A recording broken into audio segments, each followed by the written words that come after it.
एसएनटीजीएस part में आपका हार्दिक स्वागत एवं अभिनंदन है। चलिए आज हम समांतर माध्य जो वर्गांतर श्रेणी का है उसको हल करते हैं। कैसे करते हैं इसको हम सतत श्रेणी भी कहते हैं, क्योंकि इसमें जो जो आंकड़े होते हैं, पद होते हैं, वह सतत होते हैं, यानी टूटते नहीं हैं। जैसे कि 0 से 10, 10 से 20, 20 से 30, 30 से 40, 40 से 50।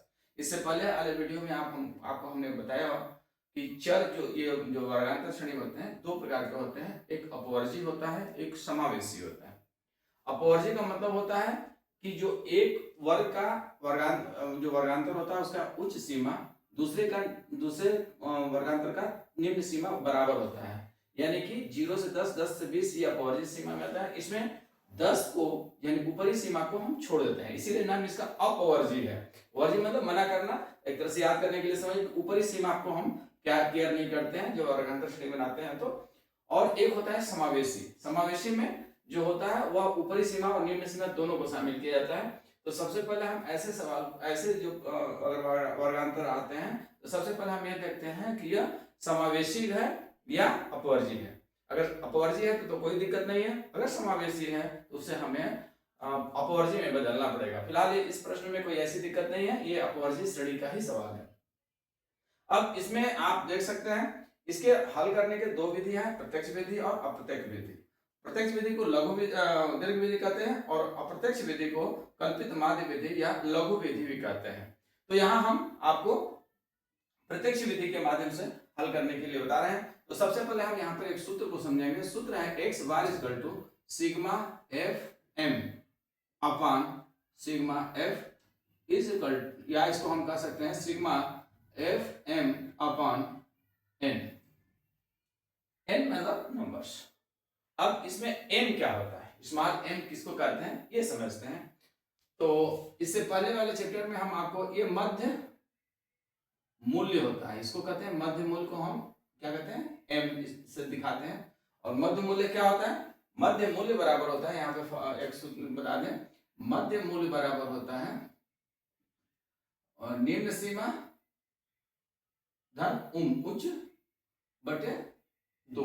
यानी कि हर वर्गांतर श्रेणी का निचले सीमा ऊपरी सीमा दोनों को जोड़ करके 2 का भाग दे देंगे तो हमें मध्य मूल्य प्राप्त होगा। जैसे उदाहरण के लीजिए, जैसे 0 प्लस 10 बटे 2 बराबर 5, तो यहाँ क्या हो जाएगा 5 मध्य मूल्य हो जाएगा।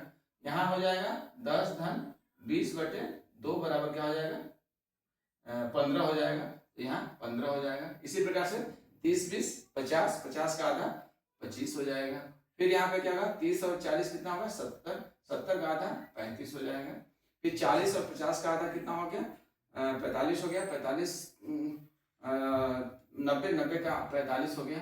और यहाँ 60 और 50 का कितना हो जाएगा 55 हो जाएगा। 60 50 110 बटे 2 बराबर इसका आधा हो जाएगा 55। ओके, इसके बाद मध्य मूल्य जब निकल गया आपका, तो मध्य मूल्य निकालने के बाद अब यहाँ पे इसको m से दिखाएंगे। अब सूत्र में क्या है f इंटू एम, यानी f और m का मल्टीप्लाई करेंगे तो यहाँ हम निकालेंगे fm। क्या निकालेंगे fm। अब इसमें आवृत्ति है, चूंकि आवृत्ति मतलब बारंबारता, जिसको हम फ्रीक्वेंसी भी कहते हैं, f से दिखाते हैं। ये मीन वैल्यू है, मध्य मूल्य है, इसलिए हम इसको m से दिखाते हैं। तो अब इसमें मध्य मूल्य और फ्रीक्वेंसी दोनों में क्या करेंगे, मीन और फ्रीक्वेंसी में क्या करेंगे मल्टीप्लाई करेंगे, गुणा करेंगे। तो 5 में 1 का गुणा करेंगे तो कितना हो जाएगा 5 हो जाएगा। 15 में 4 करेंगे तो 15 चौके 60 हो जाएगा।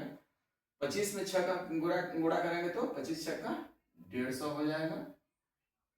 35 में 5 का गुणा करेंगे तो 5 बचे 25 और 5 दिया 15 2 17, 175 हो जाएगा। 5 बचे 25, 5 दिया 15 और 45 में 3 का गुणा करेंगे तो 3 5 15, 3 चौके 12 13, 135 हो जाएगा।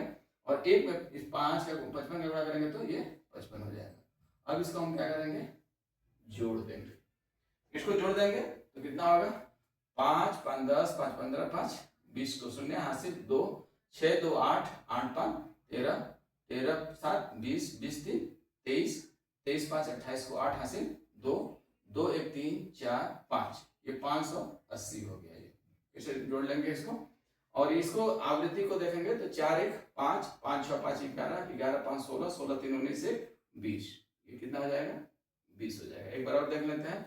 5 5 10 5 15 5 20 को शून्य हासिल 2 6 2 8 6 2 8 5 13 13 7 20 20 3 23 5 28 को 8 हासिल 2 2 1 3 4 5। ठीक हो गया।